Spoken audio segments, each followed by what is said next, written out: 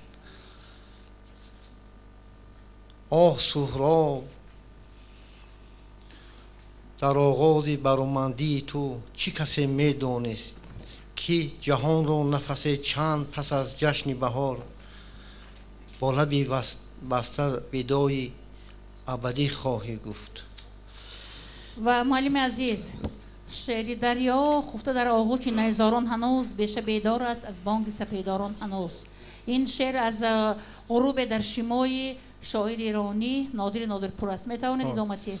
اگر باشد شعری که هست شعری است در دلم شعری که لفظ نیست هوس نیست ناله نیست شعری که آتش است. از نادرپور من از مجموعه شعر انگور مروان مالی سیمرغ کوله های کبودم که آفتاب هر بامداد بوسه نشاند به بال من سر پیش من زیر نهاد کوهسار پیر و از آسمان فرود نآید خیال من. از فروغ فرخزاد تولد دیگر یک شعر قرائت کنید. تولد دیگر مرگ من روز فرا خواهد رسید در بهار روشن از امواج نور در زمستان غبارآلود دو یا بهار تازه از فروغ فرخزاد معلم عزیز میروم از فروغ فرخزاد میروم خسته و افسرده و زار سوی منزلگاه ویرانه خویش. این رو روز که میدونم خیلی باشد. استاد از ایرج میرزا شعر یک مشهور دارد مادر. دلی مادر روز که این شعر رو من اگر تاریخ همین قصه رو من شعر گوید دیگه شعر همین دلی مادر مضمونن همین خیلی است که معشوقه دلی برای معشوقه شده دلی مادر خودش رو کنده میورد که وقتی کندن حرکت کرده پیش پا میخورد و دلی مادر همونجا صدا میبرد که آه همه چی پسرم. تشکر. همین صوت‌های فارسی سرگی یاسین رو با زبان ترکی کدام شعران خیلی موفق ترجمه کرد؟ صوت‌های فارسی از طرف استادان بزرگ نظم معاصر تاجیک شادروان بازار صابر و شادروان لایق شیرالی ترجمه شده. از ادبیات معاصر کدام شاعران نویسندگان رو امروز میتوانی گفته باشید؟ میتوانم از آثار میرزا ترسونزاده استاد قرائت نمایم، یعنی اثر بسیار مشهوری وی جان شیرین را. باز کدام شاعران و ادیبان معاصر تاجیک را نامبر کرده میتوانی؟ باز شاعران دیگر نیز هستند چون لایق، صدرالدین عینی و دیگر ادبیات معاصر تاجیک از کدام ادیب شروع می شود؟ از استاد صدرالدین عینی تا این جانب. استاد صدرالدین عینی تا این جانب. این جانبش رو کیها را میدانی از در این جانبش؟ گلخانی هستند، باز دیگر شاعرانی هستند مثل گلنظر کلدی، لایق شیرالی، استاد میرزا ترسونزاده، باقی رحیمزاده و دیگران. از استاد عینی یک شعر گوید.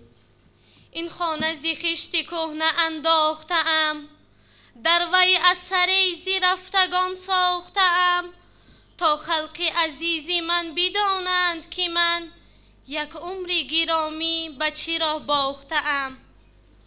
همین استاد گلنظر کلدی دو بیتی می نویسند. از استاد گلنظر کلدی نه از دیگر شاعران می توانم قرائت نمایم. آدمان کهنه لایق شیرالی چی است این اثر است با نام آدمان کهنه و از نام اثر برمیآید که آدمان کهنه نه بلکه آدمان سال خورده می باشند که با عقیده و فکرهای نو. این چی از شعر است؟ نظم است؟ نثر؟ این به طریق نثر یک در کجا خوندید شما؟ در این کتاب الهیده است و در آن کتاب این اثر آورده شده است آدمان کهنه. این کتاب یافته به من تو بعد مؤلفش بله حکایه است. وطن ماننده‌ای بر مادری من، پرستار و شفیق و سروری من، کسی بی مادر از تنها صغیر است، وطن گم کرده خار است و حقیر است. اگر مادر برفته است از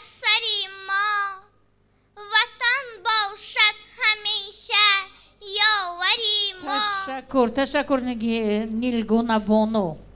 و تو کدام ادیبان و شاعران بچگانه وطنمون رو نامبر کرده میتونی؟ سیدقول میرالی زاده، نورالله عارف، گلنظر کلدی و غیره ها. و غیره ها با کیو میدرونه که به فکر خودت؟ و آذر، باقی رحیم زاده و دیگرها. و دیگرها باز کی؟ عزیزی عزیز، آفرین. محمد غایب، پولاد تالیس. پولاد تالیس. آفرین، پولاد تالیس رو میدونی تو. و لالا چینی رو خوندگی هستی ها تو؟ بله. آفرین. مرحمت هایتی یکمون ادبیات بچگانه. از جوره هوشیم یک شعری بچگانه یا نریمون با قضا کدومش بخونی؟ من در اینجا از جوره هوشیم ننویسوندم. از عبید رجب بدون اون چیز. من از ابو عبدالله رودکی و از امینجان شکوهی. از امینجان شکوهی. بله. عجب شهری دلارای دوشنبه. کنی دوام شد کن. عجب شهری دلارای دوشنبه، خیالم زیبی دنیای دوشنبه، شدم سرسبز در آغوش مهرت، چو دل در سینه ام جای دوشنبه. تشکر مرحمت هایتی یکمون سوال. در کدام نامیناسیون تو اشتراک میکنی؟ از نامیناسیون غزل سرایی یعنی بیبیوشا شعر وطن رو از یاد گیرن کمون نسلو شعر وطن. طفل را ناوکی پستان وطن است، مرد را قلعه وجدان وطن است، تشنه را کاسه آبی دم مرگ، گشنه را یک لبکی نان وطن است. در وطن بی وطنان بسیار است، مرد را قلعه وجدان وطن است. خوشتر زی کتاب در جهان یاره نیست، در غم کده‌ای زمان غم خواره نیست، هر لحظه از او به گوشه تنهایی، صد راحت هست و هرگز آزاره نیست. این بیت از کی بود؟ این رو از کی خوند؟ از عبدالرحمن جامی. از عبدالرحمن جامی. باز از کی میدونی که در وصف کتاب خوندن؟ از شعر گفتن. از گلچهره سلیمانی. مرحمت. گوش بیده دوگانه، گویم به تو ترانه، خواهی صد غزل گویم، صد و یک متل گویم، قصه گویم به حساب، همه این از کتاب، کتاب بها ندارد، غم از دلها برآرد، یک کتابی پرمعنا به از یک دامن طلا. و ما آرزو میکنیم که ساجیده ما 101 غزل از یاد کند. اگر از گریه کردن آب میشد دل من بود، بسیل عشق میشد غرق منزل من بود. اگر آسان نمیگردید مشکل من بود، به زیر موج دریا مانده ساحل من بود. چیستان میدونی؟ چیستان؟ بله. کنی چیستان گو؟ یک چادر زنگالی، شب پر است و روز خالی. باز از هوا افتاده میشکند، از درخت افتاد میشکند. برف باز چون دهانش وا شود بوی خوش پیدا شود. اینجا گفتی که از اشعار لاهوتی هم بسیار چی میدونی. مرحمت حاضر چی میخوایی برای ما از اشعار لاهوتی گفت قرائت کرده باشی؟ من میخواهم شعری استاد لاهوتی رو مثلا وطن رو قرائت کنم. وطن ویران از یار است، یا اغیار یا هر دو، مصیبت از مسلمان هاست یا کفار یا هر دو مصرع آخر. وکیلان و وزیران، وکیل از خدمت ملت تقاول می کند عمدن، و یا باشد وزیر از مملکت بیزار یا هر دو. مرحمت هایت یکم. خب شما در همین جوار دیدید مدرنامه استاد میرزا ترسونزاده. بله. در همین مدرنامه چند شعری استاد ترسونزاده جمع شده؟ در مدرنامه شعرهای زیادش آورده شده است که من از آنها 4 شعری استاد میرزا ترسونزاده را از بر نمی‌دارم. فقط بیت‌های اولی همون شعر فقط بیت‌های اولش. طفل ماندم از تو مادر، روی تو در یاد نیست، قامت تو، چشم تو، ابروی تو در یاد نیست. سین و سال زن به کس پرسیدن از آداب نیست، سین و سال خیش را گفتم به زنها خاص نیست. اگر از گریه کردن آب می شد دل من بود، به سیل غرق می شد به سیل عشق می شد غرق، منزل من بود. چهارمش زن اگر آتش نمی شد خام می مانده ما، نورسیده باده در جام می مانده ما. نامیناسیای چهارم ادبیات جهانی است. باشد. خوش آمدید معلم عزیز. و مرحمت هایت یکمون آموزگار فیض سیاد. نامیناسیای چهارم ادبیات جهانی. معلم عزیز شما آموزگاری کدام فن هستید؟ تاریخ. آموزگاری تاریخ. چند سال با سابقه کاری دارید؟ 12 سال. در کدام مؤسسه درس میگویید؟ مکتب تحصیلات میانه عمومی رقم میده نویای اوسی. و این لحظه از هیئت حکما خواهش میکنیم که مرحمت به فیض سیاد از ادبیات جهانی سوالها باشن در دوره ادبیات‌های پیشنهاد کرده است که خیلی زیاد هستند. سوالها پیشنهاد کنید. خیلی زیاد هستند ادبیات‌های مطالعه کرده معلم محترم. مرحمت. شما اینجا اثر بردیف رو اشاره کردین سمس استوری. چوپی پاریش این چوب پاریش به زبان فرانسوی است. Николай Бердяев, смысл истории Руси است.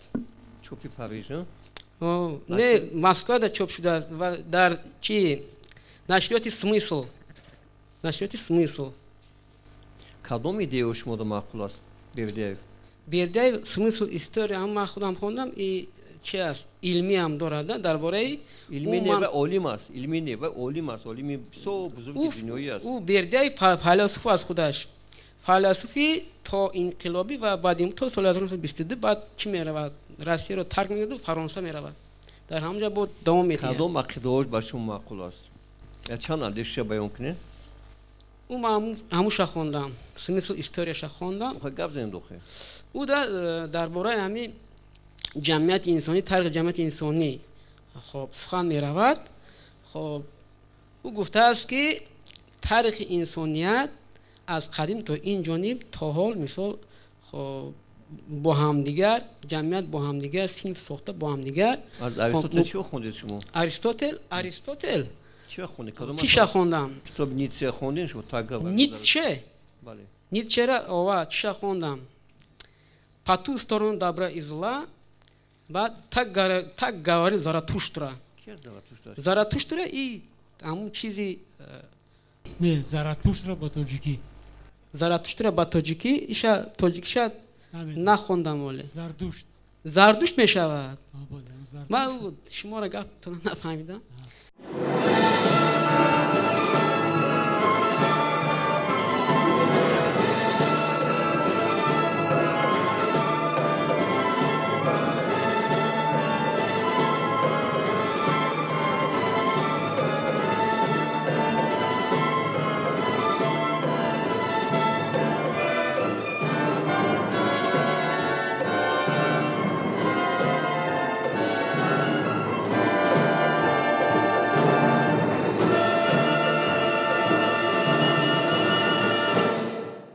ما تو را خوش آمدید میگویم یاسمین با آزمون. مرحمت تو چی هنر داری امروز؟ پرچم تاجیکستان. نگومش. سلام سلام السلام خورد و کلان السلام خوش آمدن مهمانان باری دیگر السلام وطن از دلها می برارد غم وطن آدم را می کند آدم بال و پری کس وطن می باشد بختاوری کس وطن می باشد تو بختیاری ای نسلی آزاد تو وطن داری زیبا و آباد بگرفته او تو را در آغوش اما نکن تو هرگز فراموش فرزند جان باش بر وطنی خویش هر پاسبان باش بر وطنی خویش یعنی الفبای دلارا الفبای دلارا میخونم بورا بورا الفبای آن باشد بابای محمدالله آفرین بابای محمدالله را یاسمین تو قطعی کی شعر از یاد میکنی کی با تو یاد میتید شعرهای برای از یاد کردن خودم تو قمگو و تو خونده میتونی تو خونده میتونی خونده انیسی کنج تنهایی را کو بگو تا کی از یاد میکنه تو قطع شعر انیسی کنج تنهایی کتاب است فروغی صبح دانایی کتاب است آفرین شعر را کی میخوند که تو از یاد میکنی کی میخوند کتی اوچم آفرین از جلال اکرامی تخت واژگون تخت واژگون این قسمی سیمی اثری سگانه دختری آتش می باشد که قسمی اولی آن اثری دختری آتش دویمش 12 دروازه بخارا و سیمش تخت واژگون می باشد در این اثر در دوره دختری آتش در دوره تا انقلابی دوره بخارا و بعد در 12 دروازه بخارا تا وقتی انقلاب قریب در نزدیکای انقلابی شوروی و در قسم سیوم وقتی انقلاب بود و اویشا بونو در حقیقت ادبیات یک نامی کتاب است من و پول دولتов سید مراد دولتов در نظر داشته شده است آیا این کتاب بدیهی است نه خب چه کتاب است این درباره چی است این کتاب این کتاب در مثل کتابی تجارتی است هم قریب می شود در طور اداره کردنی پول چقدر صرف کردنی آن و چطور استفاده بردن پول تا اینکه آن ثمرانک استفاده برده شود گفته شده است اویشا در واقع چون کتاب بخارا یک بخارا در صدرین یعنی با کدام زبان است با زبان روسی است با زبان روسی بله یادداشت‌های استاد با زبان روسی ترجمه شده با زبان روسی خوندید بله تاجیکی نگفتید نه تاجیکی خوندم تاجیکی هم خوندم تاجیکی هم خوندید نه باز کدام اثر عینی است از استاد عینی این نویسنده پسندیده من میباشد چون که آنها اثرها را با تمام ابرزهای ifade میکنند در اثر نام اثرش گیت شد کفایه یادداشت‌های استاد را خواندم داخونده یتیم آدینه اسیان مقنع قهرمانی خلق تاجیک تیمور ملیک داخونده و غیره ها خب اویشا نام اصلی یتیم چی است نام اصلی یتیم این شادی میباشد فرین بعد از اونی که پدرش میمیرد و رو در خونه با نام یتیم صدا میزنن پدر عینی کی است پدر عینی سید مراد خواجه برادرش کی است برادری کلانش نامش آنقدر در یادم نیست اما برادران خوردش سمردین و قطب‌الدین میباشن شما در همه نامگوی اثرها یک اثر هست پیشنهاد کرده با نام رساله دلکشا شما گفته میتوانید که چگونه همین رساله دلکشا از آن کیست چگونه سراسیمه نشود چگونه اثر است و قهرمان های محوری همین رساله همین حکایه هایی که در رساله دلکشا هست کیا هستند رساله دلکشا این اثر عبید زاکانی می باشد اثری هجوی است چون که عبید زاکانی خودشان هجونگار بودند ولیکن آنها در هجو به ما دیگر چیزها را پنهان کرده با طریق هجو به ما میگویند در رساله دلکشا بسیارتر قهرمان های هجوی ایران به مثل توفیلی جوها و دیگران قزوینی و دیگران گرچندی که از ادبیات معاصر میخوای معرفی کنی خودت رو مثنوی معنوی بلخی یک پارچه قرائت بکنید از اشعار از مثنوی معنوی به طور نثری خوانده مرحمت یک لحظهش با قصه توتی بود در دکان عطار و عطار او را خیلی دوست می داشت ولی روز نوبهنگام توتی یک شیشه عطر خیلی گرانبها رو می افشاند و می شکند و صاحب او خیلی خشمگین بسیار تشکر میگویم به آقای شبانو یکمون خواهش میکنم ادبیات کلاسیک اگرچند که در روی خط ادبیات‌های پیشنهاد کرده سلیمه دولتزاده ادبیات جهانی است ادبیات معاصر هست و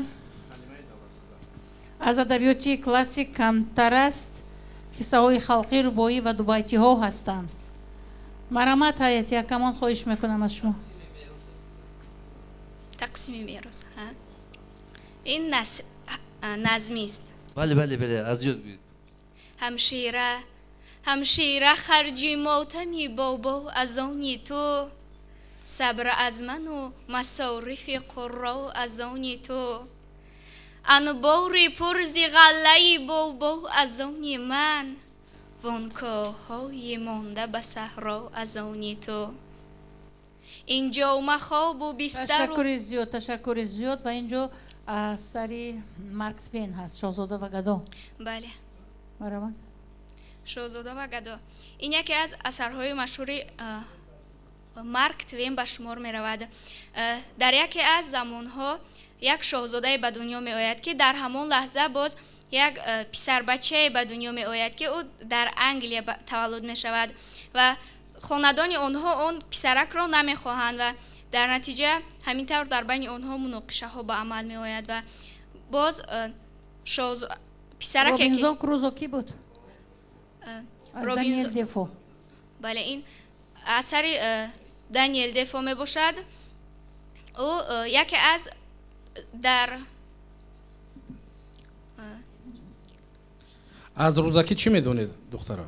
رودکی غزل دوبیتی روبایی کنی یک غزل بگو دوبیتی گویم یا اینکه روبایی میشود؟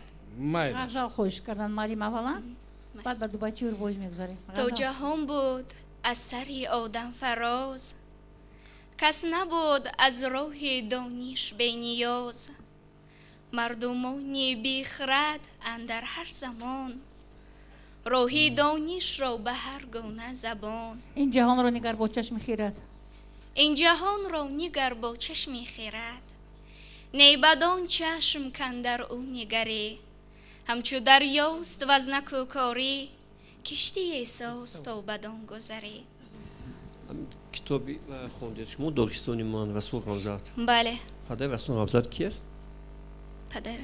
پدر چون رو در این کتاب اقتباس زیاد می‌برد تو این با همون یکی کویا نوشته شما اینجا از استاد عینی خیبر بله در کدام کتاب خوندید شما؟ این رو من در کتاب صنف 3 زبانی مادری کتاب صنف 3 و کتاب بدی در کدام اثرش هست این خیبر؟ در کدام اثر عینی است؟ در یادداشت‌ها شما موجود نیپر نوشتین؟ بله از مومین قناعت خب چند موجی بارات است همین دوستان؟ از چند موجی بارات است؟ از چند باب؟ چند بخش؟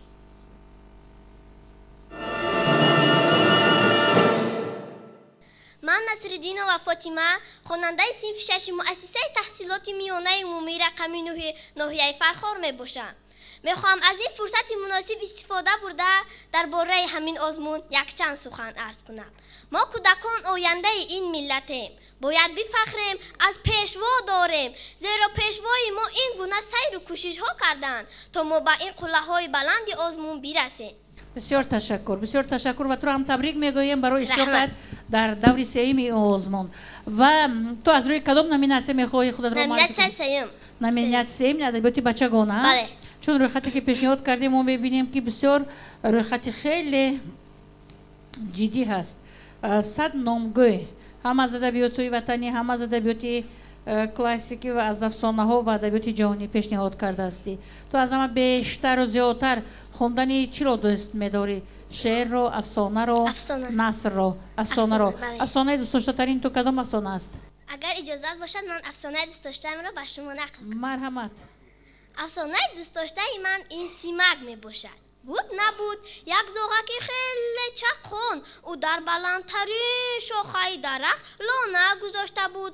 هر سال او که تخم گذاشت چوجه برآورد. بعد یک حیوانی زرد گوشهایش دراز اینجوری میگفت. فهمیدیم که این حیوانی زرد گوش درازی فریبگر رو با بوده است. مرحمت ایت یکم خواهش میکنم سوال میدیم به بانوی عزیز نصرالدین و فاطمه چیستون میدونید دخترم؟ بله. کنی؟ لب به لب گذارم بگویم او. کنی؟ لب لبو لب به لب گذارم گویم او. لب لبو. او باز یک تای دیگره. یک چادری زنگالی شبها پر و روز خالی. نشون میدونیم. بالا یک شرخ پرخ. آفرین. در زمستان فقط او رو میخورن، یعنی قروتا. وقتی که ما قروتا رو تیار میکنیم پیاز میگذاریم و روغن جوش رو میریزه شرخ پرخ میکنن در بالا یک شرخ پرخ. جای همه رو علی تولروک شدی تو. آفرین. آفرین. تو با چی گفتن؟ تو یکان شعر خوب میدونی؟ بله. کدام شعر رو میدونی تو؟ از نظام گنجوی. آن روز که 7 ساله بودی. آفرین. آن روز که 7 ساله بودی چون گل به چمن حواله بودی و اکنون که به 14 رسیدی چون سر به اوج سر کشیدی. آفرین. اکنون دیگر غافل ننشین. غافل منشین و یک ادبیات نام دارد هنر چیست؟ تو به ما بگو فاطمه بانو هنر چیست؟ هنر بود نبود. روز یک گنجشکه که به همه گونه جایها سفر میکرد. بعد او میرفت رفته ایستاده بود که در یک جا یخ بود. بعد از یخ زد و پایهایش قریب دریافت. پرسید ها یخ تو از همه زور بوده ای، هنری تو چیست؟ و ما هم فهمیدیم که تو از همه زور هستی در همین لحظه. خطی ادبیاتایی که فاطمه بانو پیشنهاد کرده است خیلی اولا زیاد است و همزمان ادبیاتی کلاسیک ادبیاتی جوانی رو نیز در بر میگیرد. از ربایی دو بیت ها نیز خیلی زیاد است. مرحمت شاهانه بانو. قصاص مار عاشق درباره چه قصه میکند؟ درباره یک پسر قصه میکند که وی با همراه سگش یک مار را میبیند. مار دو کس بودند. یک مارش را میکشد، مار دیگر میخواهد قصاص گیرد. مقصد اساسی شاعر در آن است که حیا نه تنها برای آدم بلکه برای همه حیوانات ضرور است. شیرین میباشد. عشق هم نه تنها در بین آدمان بلکه در بین حیوانات هم هستند که میخواهند از عشق خود قصاص گیرند. فاطمه لغزاده صبح جوانی ما. صبح جوانی درباره خودش قهرمان اصلیش صابر میباشد که درباره خودش نویسته است. پرسم از شما امین قصاص ماری عاشق مؤلفش کیه؟ خیرالله امان الله که میباشد. رمان دخونده تصویر در نهان. رمان دخونده اثر صدرالدین یعنی میباشد. برای آن دخونده میآید که در نهان بابی در نهان متاسفانه نمیدونم. اول کتاب چی نمیدونم. اودینا بابی خزون آخر کتاب بابی خزان در فصل زمستان بود که تابوت یک کسی را میبرند. آن تابوت بسیار فقیرانه میباشد. وقتی که آن را به گورستان میبرند یکی از آن گورچیان میگویند که این کی است؟ میگوید این اودینا میباشد. برای چی مرده است؟ میگوید از دست یک مردی بدخصم ارباب کمان میباشد. در آخر میگویند که ما قصاص اودیناها را خواهیم گرفت. یادداشت دوستی دو کلانگر. دوستی دو کلانگر این یکی از خشانی صدرالدین یعنی میباشد که سید اکبر نام دارد. با نام لقب پروردگار خوجه با دو نفر با یک دوستش دوستی میکنند. آنها یک جا میباشد که خود را دویمش کی است؟ نام دویمش نام دویمش تصویر مدرسه میر عرب. اولین دیدار عینی با حیرت. آشنایی عینی با حیرت. حیرت این یکی از شاعران میباشد که بیمار بود. با صدرالدین یعنی بسیار دوستی هم نزدیک میباشد. آنها در یک مجلس میشوند اشتراک میکردند. متاسفانه در آخر حیرت وفات میکند. کن از یبنی سو گیدم چی؟